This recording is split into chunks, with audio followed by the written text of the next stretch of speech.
Hello and welcome everyone to the York Festival of Ideas. My name's Alex Gillett. I'm from the University of York and I'll be chairing the event today.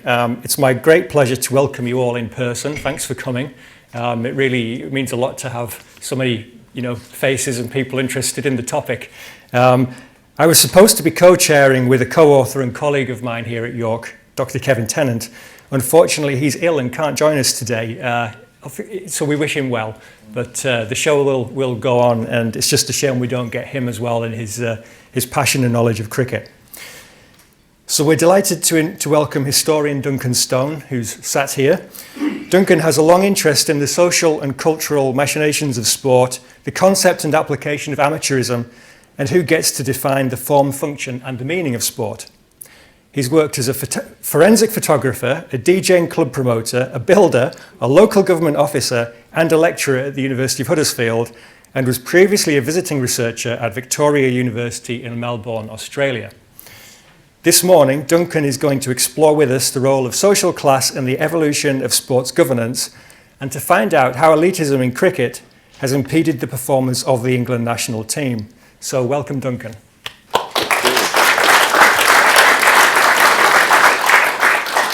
Am I really going to do that?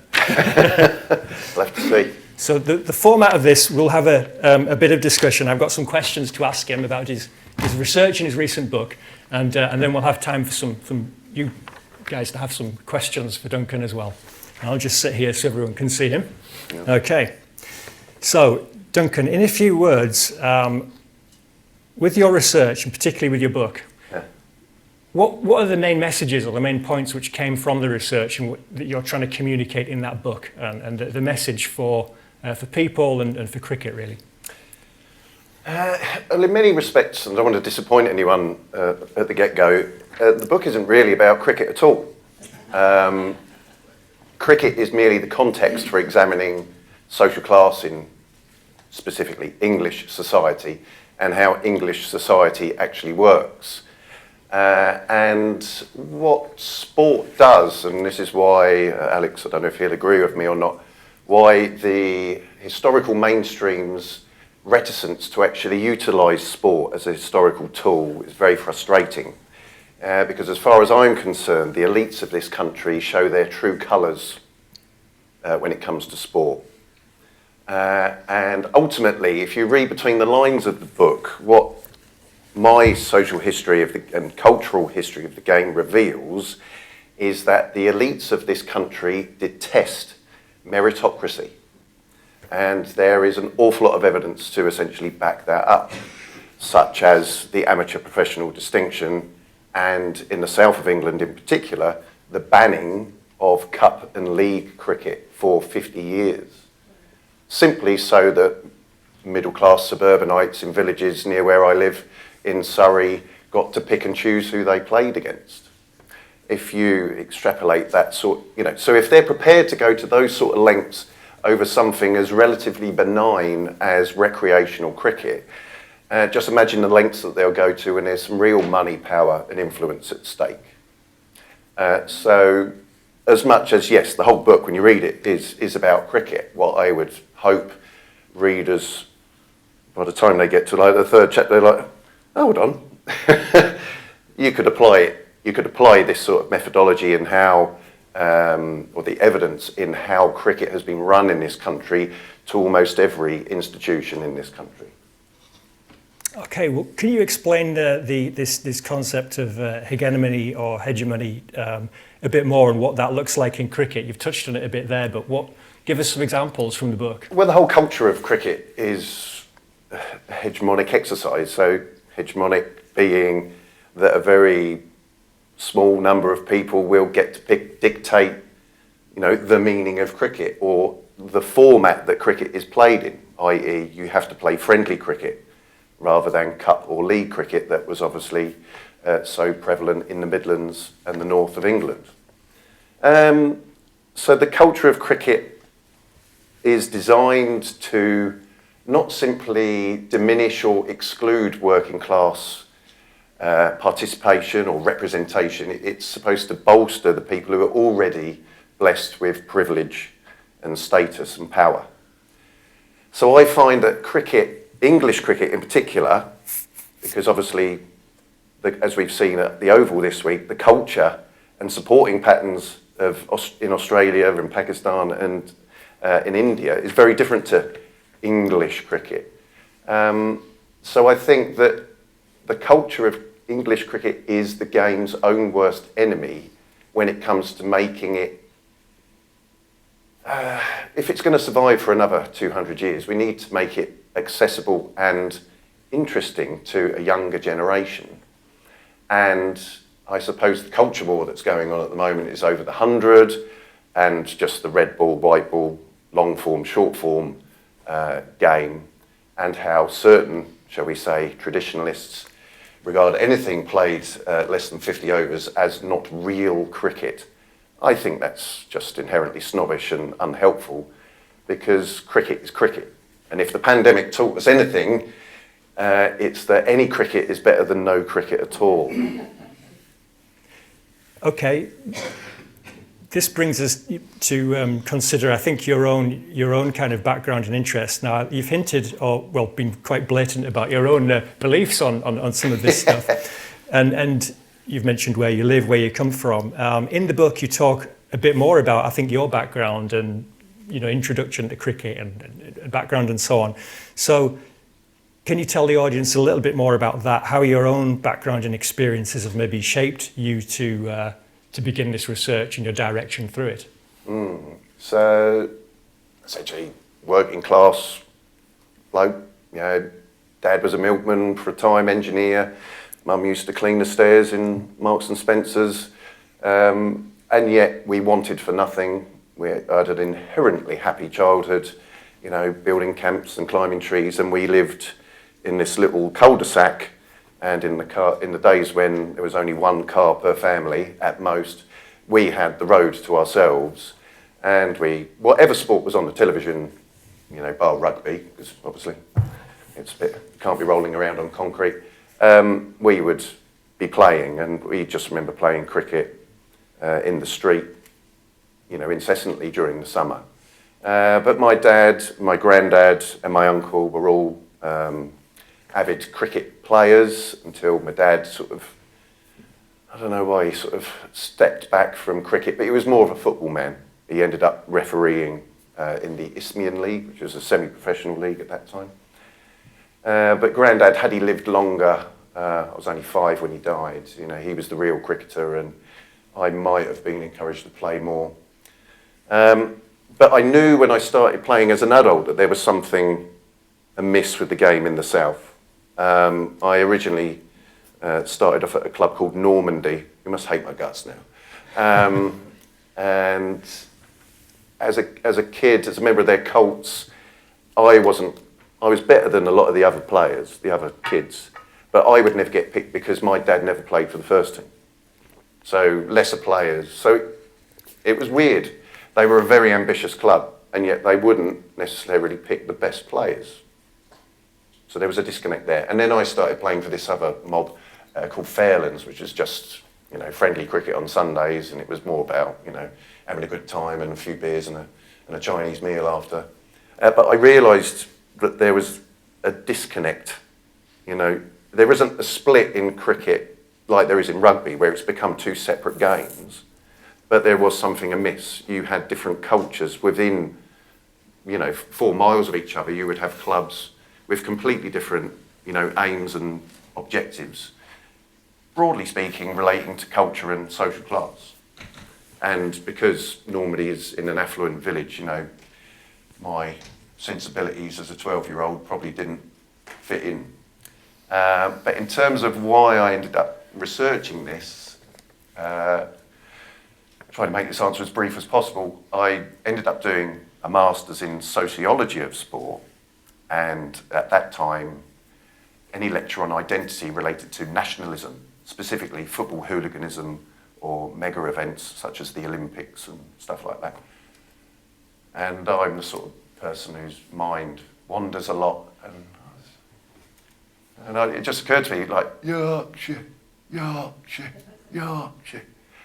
So I asked the professor, I said, well, what about regional identity? Nobody does it.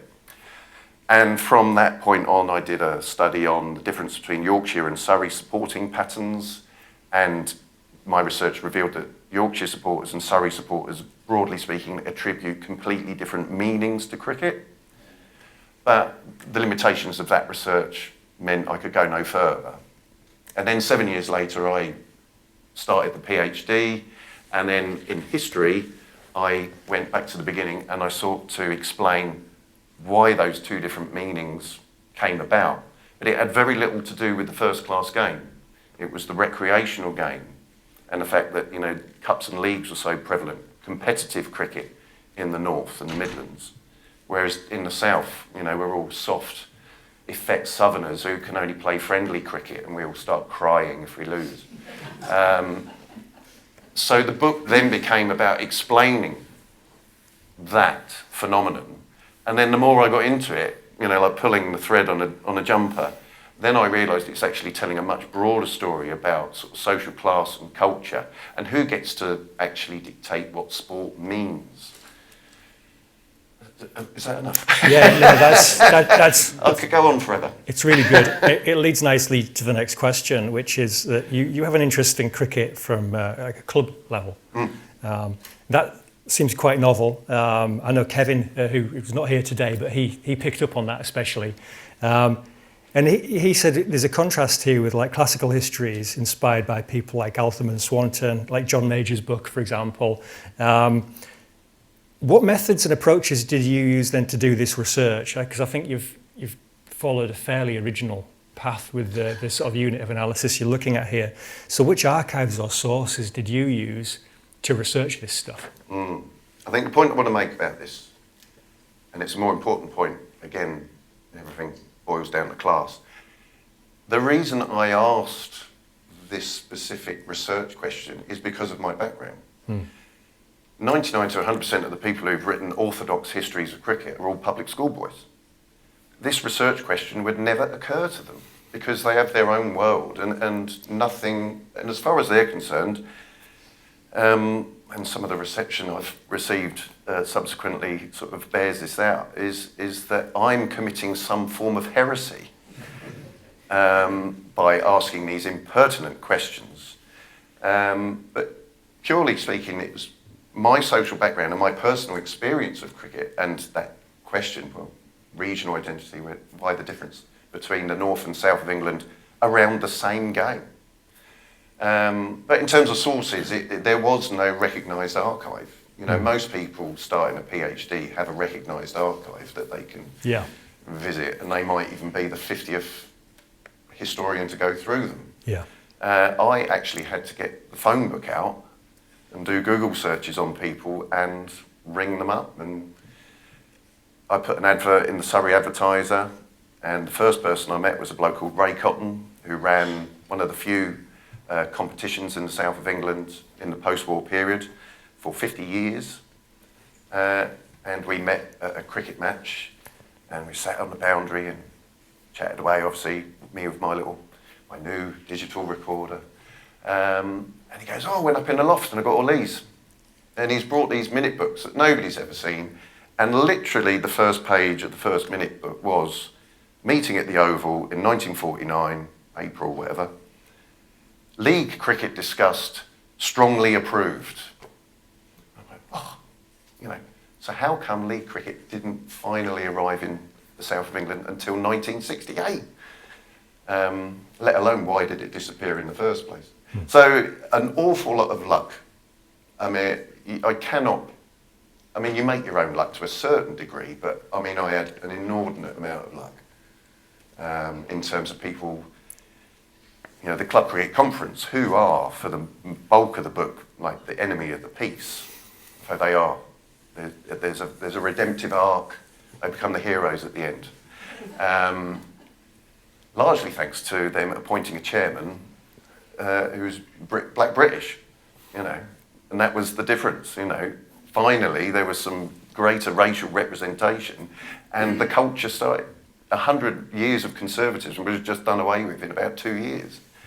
But I went, I was the first historian to look at, the Club Cricket Conference minute books in any detail, probably for 30 years. Wow.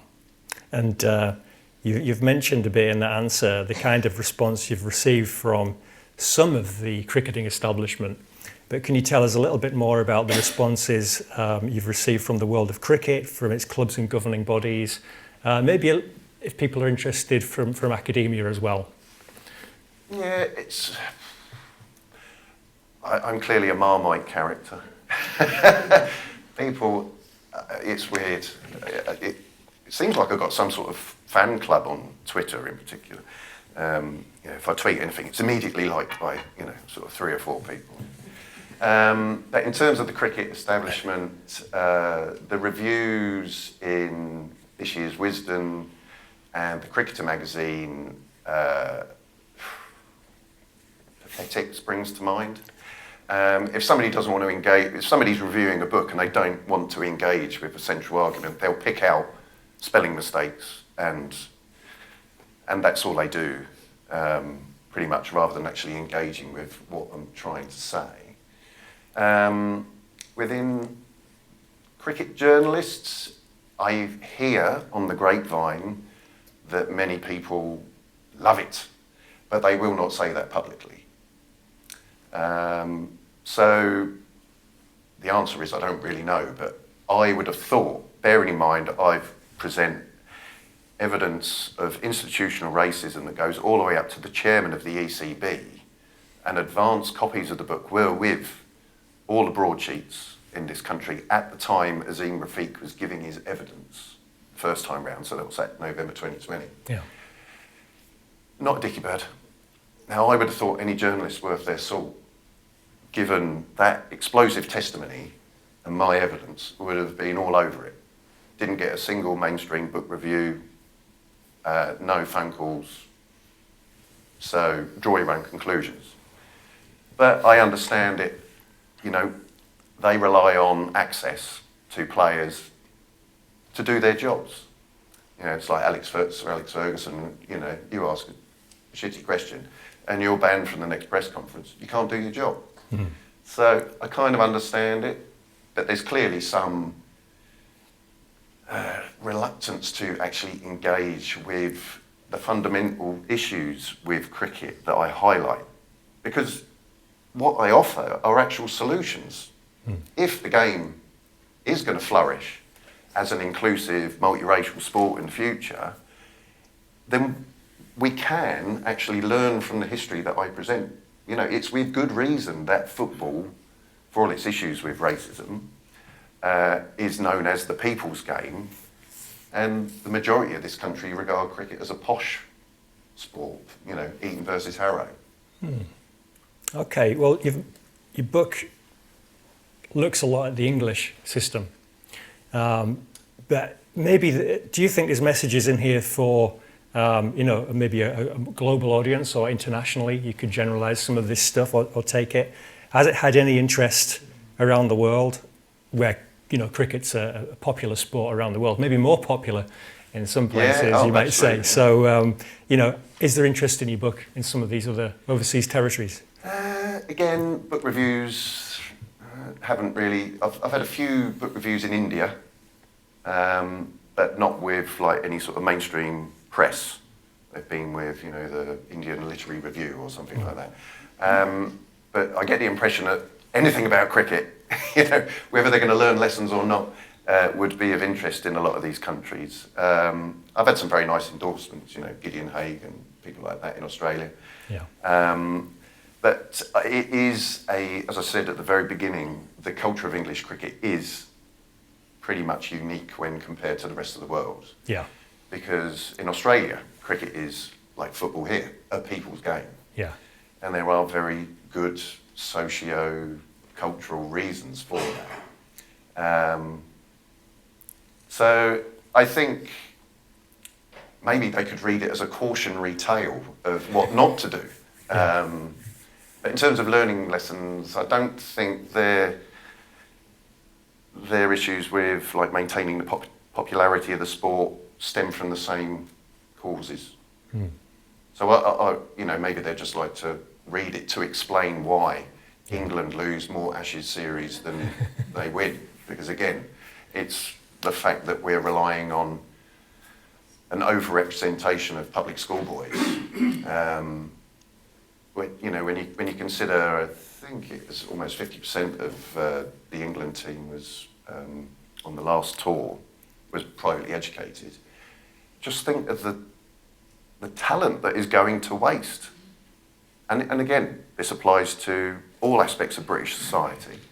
And the more that we allow 6% of the population of this country to dictate our politics, our culture, our economics, things are going to get pretty stale pretty quickly. Where's the next working class hero coming from?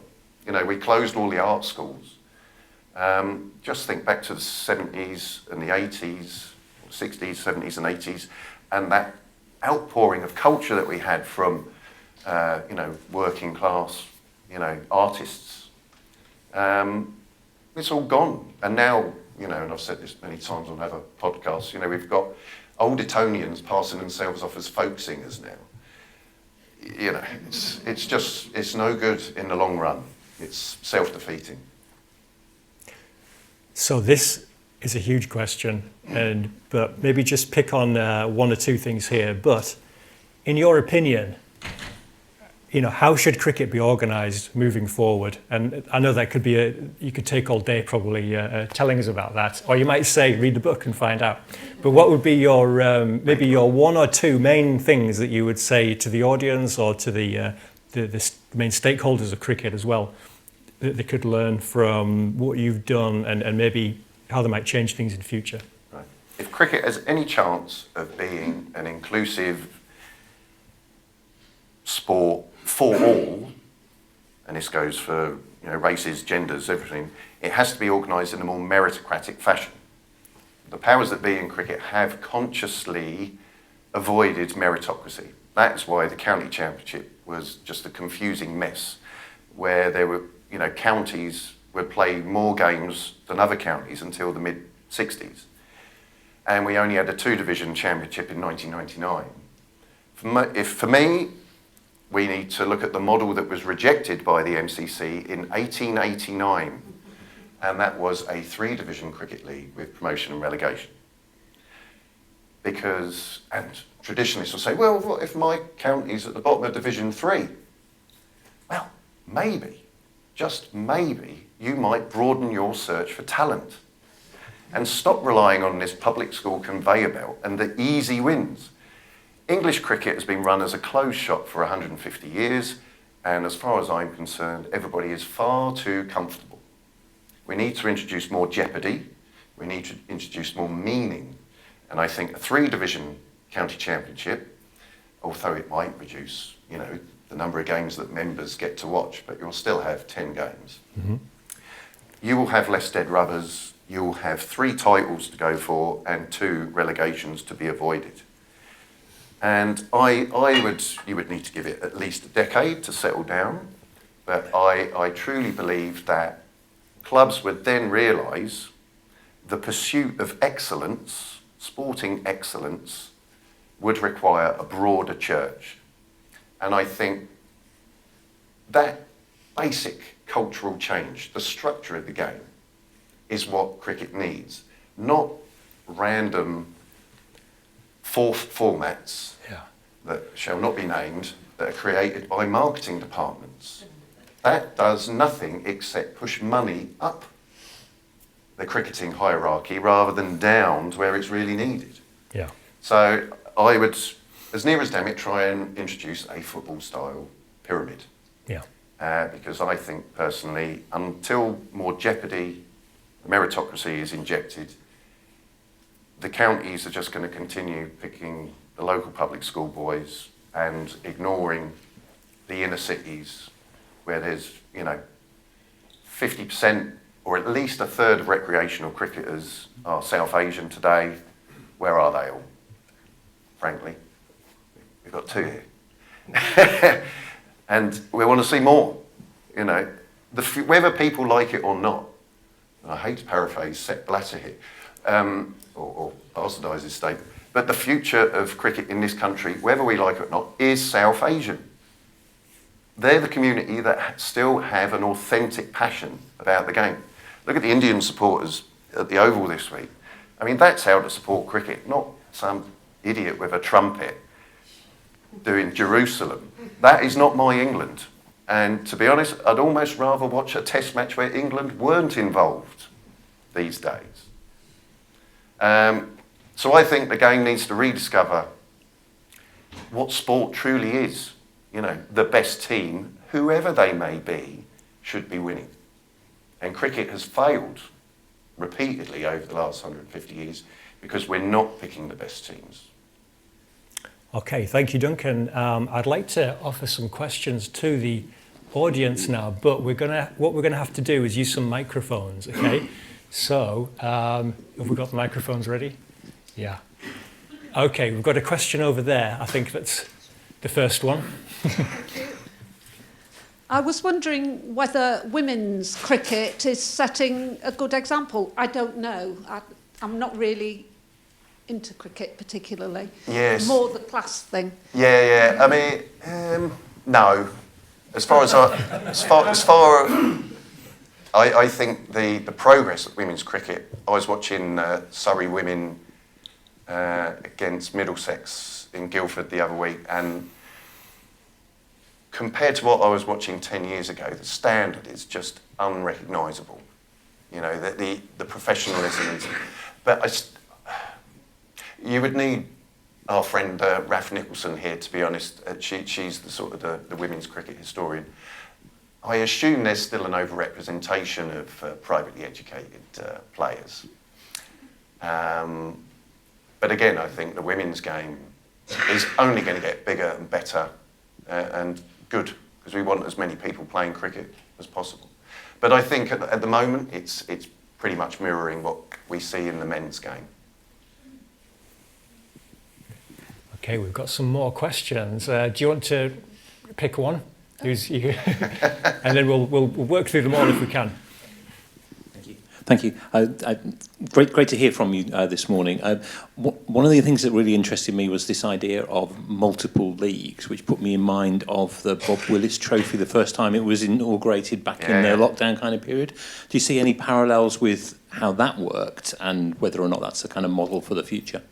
I think so that was very similar to the three conferences that Lord Maclaurin tried to introduce.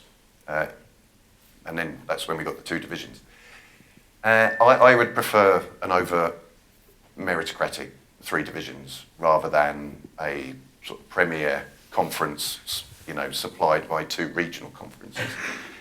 I don't think there's enough jeopardy and interchange. You know, it's a national sport, play it nationally. Yeah. So I would, if we're going to do it, coach and horses and you know, the kitchen sink, the whole lot. And I think we should, as much as it, you know, a lot of, you know, cricket Twitter recoil at the prospect, I think it's a prerequisite for everything else that we hopefully want to see in cricket's future. We had another question over here, and then one in the blue shirt over there as well. Yes. Yeah, I think cricket's a very difficult game to administer and support in villages. For example, the village I come from has a very nice cricket field, but they've never been able to deal with it. 2 miles down the road, there's a cricket club that's been going with all its supporters for, you know, 100 years. And I think we're getting rid of the playing fields in schools. So at a fundamental level, that's a very damaging thing that needs to be corrected before we can start talking about leagues or new structures. There's got to be that kind of groundswell. And of course, being acquainted with rugby league, I know I'm broadly agreeing with you, but your historical analysis isn't quite correct, because when this county's team in the 20s and 30s swept everything before them in a very ruthless and often unpleasant manner from the outside, it wasn't full of public school boys. No. It probably had one captain who was something of a joke, and the rest of them were professional. 10 drunks and a parson, wasn't it? But, yeah. What did they say? Lord Hawke inherited George Hurst and 10 ale cans or something. You know? Yeah. So, of course, the county championship, I think there were certain, but again, of course, what you had feeding the Yorkshire team in particular were the leagues. That didn't exist in the south, so there wasn't really any, and yet Surrey were one of the most professionalised counties. They were an anomaly in terms of the image of cricket in the South. And I don't quite know about this, but you mentioned the public school boys in the England team. But didn't people like Joe Root go to comprehensive schools and then because they were good cricketers, they were found out somewhere else? They're not from public school backgrounds. No. No. But recent research by Tom, forgot his surname. He's factored in that, and it's still, I think, if you're privately educated, and even taking into consider the sort of the bursary boys, or whatever they want to call them, you are 16 times more likely to become a professional cricketer than if you go to a state school. So, yeah. Thanks. And the man in the blue shirt over there, yeah. Hi there. I'm going to try and go on your meritocracy argument, okay? And I'm looking from a football perspective, okay? And I can think historically, you can have lots of examples of footballers who've come up from the Lowdowns, the Charltons, George Best, Belfast, et cetera, et cetera. Yeah. But if we come to the modern day, then, yeah, we've got the Premier League and it's wonderful and there's going to be English players playing for Man City tonight, et cetera, et cetera. Yeah. But my concern is that, unfortunately, the class have got the money, and to be successful, even low down, you need the support of a family, network, money, etc., etc. Mm-hmm. So I'm just throwing that to hear Absolutely. your opinions. I mean, if you listen to any interview with someone like David Beckham, nothing but familial support, And again, some of my interviewees, from the South Asian community, when it came to their sons trying to get county trials, he said, Taj Butt, he said, you'd go to a county trial or match, and we'd all be turning up in Datsuns. Everybody else has got like Range Rovers.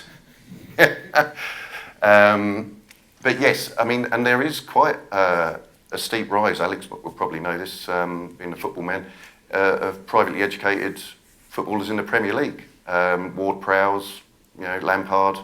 There's quite, even within football now, privately educated players are increasingly common. But yes, if you're from a poorer background and you don't have a second car, or as is increasingly common now, both parents are having to work, one if not two jobs, And also have an agent. free time and access to facilities, which was touched upon. In an age of austerity, prepared cricket wickets is not a priority for local councils. Just maintaining their statutory, like things like Meals on Wheels is an effort now. So increasingly the way this country's being run means, as you say, only the people who have the money, the disposable time and access to facilities will be making the grade. And that will increasingly apply to football unless we reverse, the trajectory we're going at the moment. But yes, I just feel that if we're going to do anything, we have to do something. And the league system would be, I think, a very good start.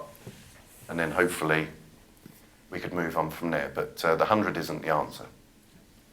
We've got a few more questions coming up. There's a man in the blue shirt just on the inside from here. And then we've got a guy at the back put his hand up, then the man in the pink shirt at the front as well. And I'm not sure what time we have after that, so if someone can, we've got a time for these three, then definitely, yeah. Hi, thank you for your talk. We come from India, just moved about a year and a half back to England. The economic change in India in 25 years has been dramatic, where the public school boys have their own little corner in the social clubs to play. But the economy has gone much towards non-public school educated. Same with politics. And that has made a dramatic impact on sports in India, as you might or might not have researched. Is you have the elitism from cricket is gone. Anyone who plays well doesn't speak English properly, which was one of those qualifications if you wanted to get into a fancy club.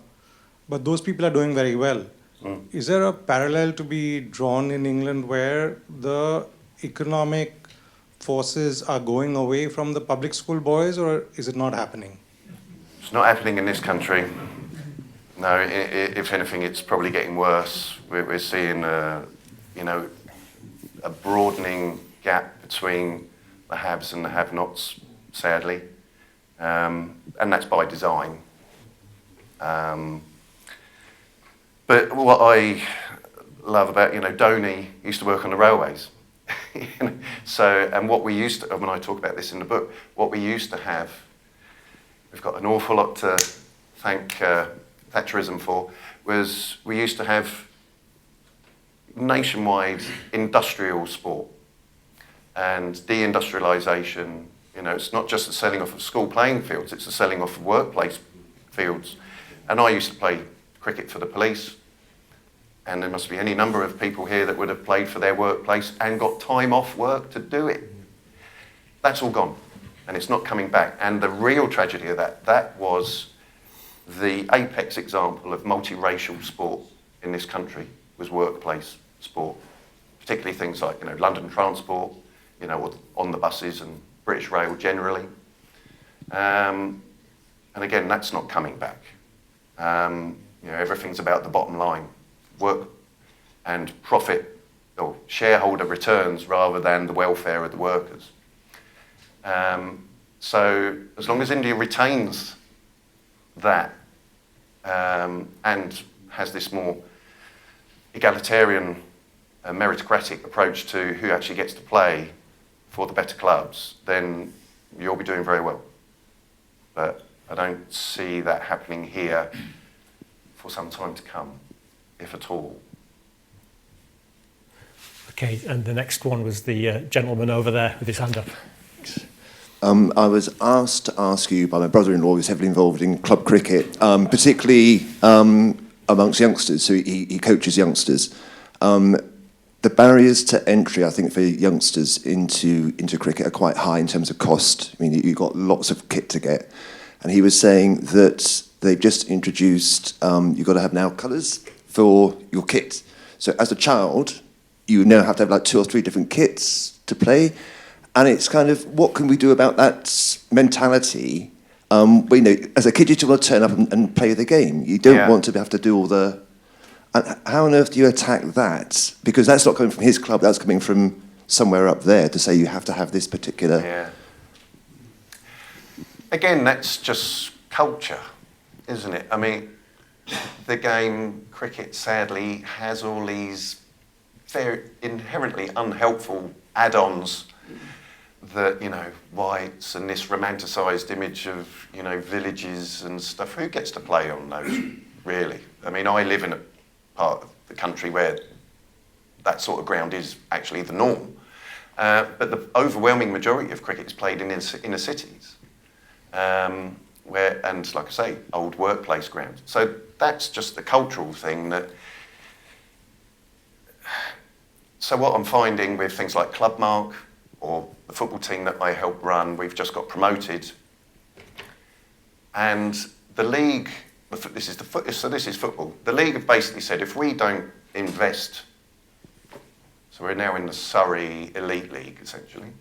They're saying if we don't invest like £30,000 to make each individual team have separate showers, we will be relegated next year, irrespective of how we do in the league. Well, what's that got to do with the sport? And Club Mark reinforces a lot of these things. But I'm hearing on the grapevine that that's under review. Club Mark is under review, so I'm hopefully they're going to relax things. But it's like school uniforms. They do hand-me-downs now. They need to do something along those lines, or just do away with whites and just play in whatever's to hand. There shouldn't be a stigma attached. And again, that will mark out some kids as poor compared to others. Or you're forcing parents to overstretch themselves somewhere else. But yes, I think it's a cultural thing that really doesn't help cricket or any other sport for that matter. And it should be reconsidered. The next hand that went up was the guy there, and then we'll look over this side of the room straight after him. Do you want the mic? What's your opinion then on the cricket? There's 4 competitions in this country. plus several others around the world. And more times than not, we're getting people coming back from these competitions with stress fractures of their backs and gosh knows what. Surely there's got to be a limit put on to the amount of cricket in the world. And what's your opinion? I mean, I don't agree with the 100, so... No, it's... I mean, if you cast your mind back, when after the introduction of the Gillett Cup, the MCC just totally over-egged the mix, and then they introduced the John Player League, and then it was the Benjamin Hedges Cup. And it was just too much, even those 3 competitions. As I said, for various reasons, the 100 is not the answer, but 4 formats is at least 1 format too many. In terms of the proliferation around the world, well, that's just globalisation, and as we've seen in this last week about golf, money talks, and I feel that the ICC have been exploiting the supporters and the players. And now they may find themselves sidelined, as PGA have, because they've taken their eye off what's really important. So the future is, I mean, the balls are up in the air, and who catches them is anyone's guess at the moment. But you can't blame it's a short career, and maybe some of them are foreshortening their careers by playing all this stuff. I mean, Stokes doesn't look in the best of health, does he? Yeah, I think the players need to decide for themselves, and ultimately the public will either stop turning up or stop subscribing. I didn't watch any IPL this year. I've never watched any 100. Give me the Blast any day of the week. That's a fantastic competition that was achieving record attendances before lockdown intervened. But because the ECB had forgotten to copyright the format, they felt, and this is my belief, there's no evidence of course, but I think the implications are they had to invent a new format that they crucially owned. But no other country's going to pick it up. They're never going to franchise it anywhere. They're idiots. If they think India are going to bin the IPL to start playing the 100, they're in cloud cuckoo land, aren't they? Yeah. And it's not an ICC recognised format. There's no 100 World Cup. There's no. What are they doing? And to have that monopolise the core months of our summer and squeeze an Ashes series of all series into 6 weeks. I mean, it's mind-blowing. And play county cricket in April, in Yorkshire. Yeah. 4 jumpers. Just to think about what the chap was just saying behind it. We took our grandson to cricket on Monday night. He's 15. And he had a bag he could hardly carry. When I played cricket, we had a coffee. A communal bag. Yeah. Shared a bat, shared pads. But all the boys had these bags as big as what he was. Yeah. No. Crazy. Well, Changes. Yes. Now, some hands have gone up on this side of the room. We've got loads more enthusiasm there. I think we're going to run out. I was looking for a 5-minute warning just to make sure we're managing this okay. People can chat to me afterwards if they. Yeah, we should definitely take one more question from over here though, just to keep a left and right side of the room balance. Maybe I don't know who's easiest for you to get to, and everyone else can speak to outside of the room. One advantage of sitting on the front row for a change. I was just sort of interested really, it's very interesting listening to you, particularly about the South. I must admit, as a cricket lover, I didn't really appreciate what had gone on in the South in the past in the league system, or not having a league system as such. But I'm interested, in your observation and comments, about the public school and the percentage that play for England today. And I sort of wonder how that's going to change in the future, particularly now, I went to a state school and I played cricket. The school I went to no longer has the cricket pitch. Yeah. I played village club cricket. The village club cricket club I played for no longer has a village cricket club. That's gone. So and then, things like TV, like you reminisce playing cricket in the street. Quite often what we watched on the TV, be it football, cricket, whatever was on, we'd then go outside and play it in the street or whatever. Yeah. And now, virtually, with the exception of the 100, dare I say, nothing else now is on terrestrial TV. So again, for a lot of people, unless their parents can afford to buy Sky and BT or whatever it might be. So I just wonder how that's going to... There must be so many children today who, you know, if we look back, we had so much exposure to cricket for the reasons I've just explained.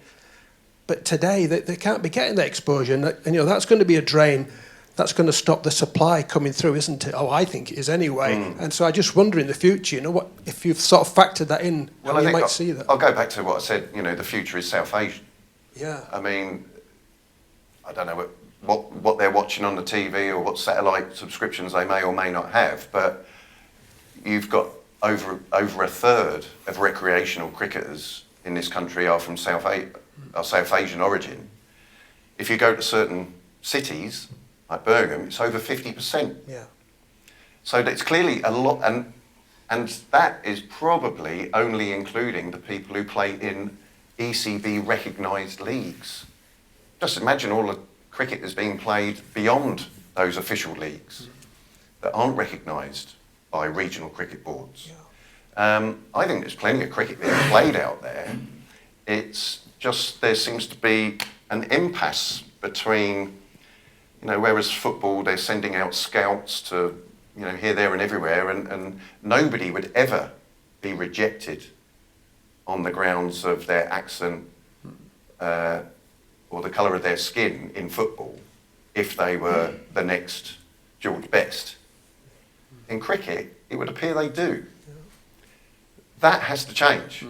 And, you know, as before we start worrying about infrastructure and things like that, you know, and that's why I think the league is important, because if you're not pursuing excellence, if everybody is just operating within a closed shop, you don't have to try too hard. And I think English cricket could do better for the game and for the people who play and follow it. There you go. Yeah. Probably no better example of that in our own county, you know. Yeah. Thank you very much. With that statement, I think that's a really good place to end. And I only apologise to people who didn't get a question to Duncan in front of everyone there, but I think we have to keep to a time here as well. So, thank you, Duncan, for the fascinating session and answering so many questions from people. I'm sure many here today would be keen to get hold of a copy of the book. It will be available to buy from the independent bookseller, Fox Lane Books, which I think is downstairs. And it's possible he may be able to sign the odd copy as well.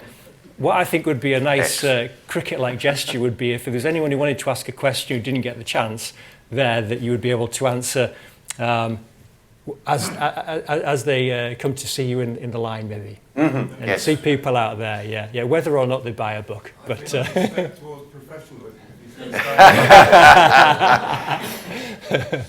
but yeah, thank you everyone so much. Thank you for attending the event and seeing what else is going on in the festival programme. And it's been a real pleasure to host Duncan here and to hear everyone's questions. And well, I wish we had twice as much time, to be honest, because that was really interesting. But thank you very much.